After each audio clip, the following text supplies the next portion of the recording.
মহাসাসা rate দেখায়। মহাসাসা rate দেখালে আপনার করণীয় কি? আসসালামু আলাইকুম, আমি মোহাম্মদ মুসা। সহজ ভাষায় সৌদি আরবের সকল তথ্য দিয়ে থাকি। আপনার হুরুপ বা স্ট্যাটাস চেক করার সময় আপনার কোম্পানি বা কফিলের যে মহাসাসা আছে সেটা রেট দেখাচ্ছে। এই মহাসাসা রেট দেখালে আপনার করণীয় কি? মহাসাসা রেট দেখালে আপনার কিছু করার নাই, এটা সম্পূর্ণ আপনার সৌদি বা কোম্পানি হাতে। যদি কখনো দেখেন আপনার মহাসাসা রেট, তাহলে আপনি ভাববেন আপনার সৌদি বা কোম্পানি মোয়াগ্গেব বা গুসির সাদ্দাত করে নাই, অথবা আপনার কোম্পানিতে অন্য কোনো সৌদি অ্যাড করে নাই।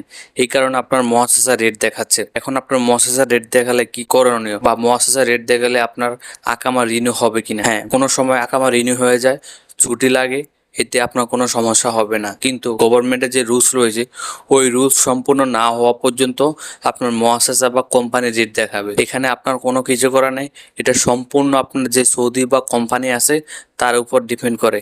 সে যদি সরকারের সম্পূর্ণ ক্রাইটেরিয়া ফিল আপ করে, তাহলে অটোমেটিক মহাসাসা প্লাটিনাম কিংবা গ্রিন হয়ে যাবে। আশা করি সবাই বুঝতে পেরেছেন কি কারণে আপনার মহাসাসা স্ট্যাটাস রেট দেখায়। সবাই ভালো থাকবেন। আসসালামু আলাইকুম।